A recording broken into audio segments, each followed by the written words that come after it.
നമസ്കാരം. ഇന്നത്തെ വീഡിയോയിൽ വ്യാഴം എന്ന ഗ്രഹത്തിനെക്കുറിച്ച് കുറച്ച് കാര്യങ്ങൾ പറയാനാണ് ഉദ്ദേശിക്കുന്നത്.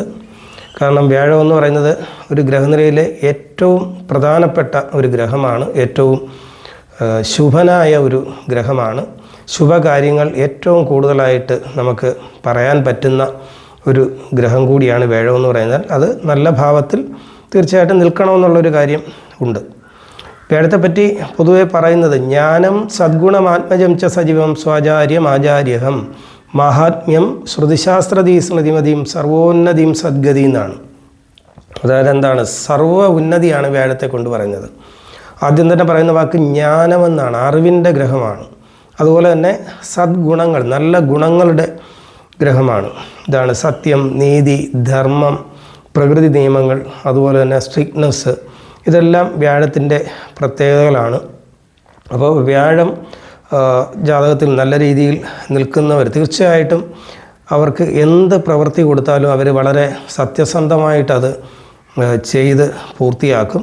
അതുകൊണ്ട് ധൈര്യമായിട്ട് അവരെ കൊണ്ട് ഏത് പ്രവൃത്തി വേണോ ചെയ്യിപ്പിക്കാനായിട്ട് കഴിയും. അതുപോലെ തന്നെ ഭാഗ്യത്തിൻ്റെ ഗ്രഹമാണ്. ഭാഗ്യത്തിൻ്റെ ഗ്രഹം എന്ന് പറയുമ്പോൾ വിദ്യാർത്ഥികളെ സംബന്ധിച്ച് വ്യാഴം ദോഷസ്ഥാനത്ത് പോയി കഴിഞ്ഞാൽ, ദോഷസ്ഥാനത്താണെങ്കിലേ ഉള്ളൂ ഭാഗ്യത്തിൻ്റെ ഒരു കുറവ്. നമ്മൾ പരീക്ഷയ്ക്ക് 50 മാർക്ക് കിട്ടണമെന്നുണ്ടെങ്കിൽ ചിലപ്പം 100-150 മാർക്കിന് എഴുതേണ്ടി വരും. കാരണം ഓവർ അധ്വാനം വേണ്ടി വരും.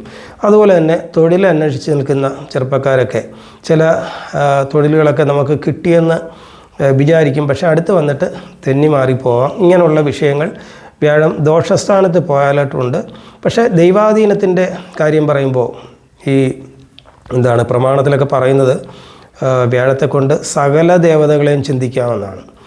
അതുകൊണ്ട് തന്നെ വ്യാഴം ദോഷസ്ഥാനത്ത് പോകുമ്പോൾ 6, 8, 12 അല്ലെങ്കിൽ നീചനായിട്ടൊക്കെ നിൽക്കുമ്പോൾ പലരും പറയുന്നത് ദൈവാധീനമില്ല എന്നൊക്കെ പറയാറുണ്ട്. പക്ഷേ അത് ഒരു തിരുത്ത് ആവശ്യമാണ് അതിൽ. കാരണം ഓരോ ഗ്രഹങ്ങൾക്കും ഓരോ ദേവന്മാരെ പറഞ്ഞിട്ടുണ്ട്. അപ്പോൾ അങ്ങനെ നോക്കുമ്പോൾ ഇപ്പോൾ വ്യാഴത്തിന് പറഞ്ഞിരിക്കുന്നത് ഇന്ദ്രനാണ്. അതുപോലെ തന്നെ മഹാവിഷ്ണുവിനെയും വ്യാഴത്തെ കൊണ്ട് ചിന്തിക്കാമെന്നുണ്ട്. അപ്പോൾ അങ്ങനെ വരുമ്പോൾ ഒരു മഹാവിഷ്ണുവിൻ്റെ ഒരു അനുഗ്രഹക്കുറവ് അല്ലെങ്കിൽ ചൈതന്യക്കുറവ് ചിലപ്പം ആ വ്യക്തിയിൽ ഉണ്ടാകാൻ സാധ്യതയുണ്ട്. അല്ലാതെ ആ വ്യക്തി ക്ഷേത്രത്തിൽ പോകാത്ത ആളാണെന്ന് ഒരിക്കലും പറയാൻ കഴിയില്ല. വ്യക്തിപരമായിട്ട് പല ജാതകങ്ങളും വ്യാഴത്തിന് ദോഷമുണ്ടെങ്കിൽ പോലും അവർ വളരെ ഭക്തിയുള്ളവരും സ്ഥിരം ക്ഷേത്ര ദർശനം നടത്തുന്നവരുമാണെന്ന് കണ്ടിട്ടുണ്ട്. അതുകൊണ്ട് ഇക്കാര്യം നമ്മൾ ഓർമ്മിക്കേണ്ടതാണ്. അതുപോലെ തന്നെ എന്താണ് വ്യാഴം ഈ പ്രകൃതി നിയമങ്ങളുടെ ഗ്രഹമാണെന്ന് ഞാൻ പറഞ്ഞു. പണ്ട് ഈ കോവിഡ് കാലത്ത് വ്യാഴത്തിൻ്റെ അവസ്ഥ, മകരൻ രാശിയിലായിരുന്നു വ്യാഴം കുറച്ചുനാൾ നിന്നത്. അതായത് മകരൻ രാശി എന്ന് പറഞ്ഞാൽ വ്യാഴത്തിൻ്റെ വെറും ദുർബല സ്ഥാനമാണ്.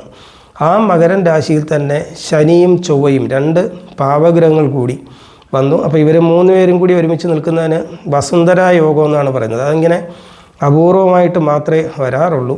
ആ സമയത്താണ് കോവിഡ് പോലുള്ളൊരു വലിയൊരു മഹാമാരി ലോകം മൊത്തം ഉണ്ടായത്. അതിൽ ഒരുപാട് പേര് മരണപ്പെട്ടു.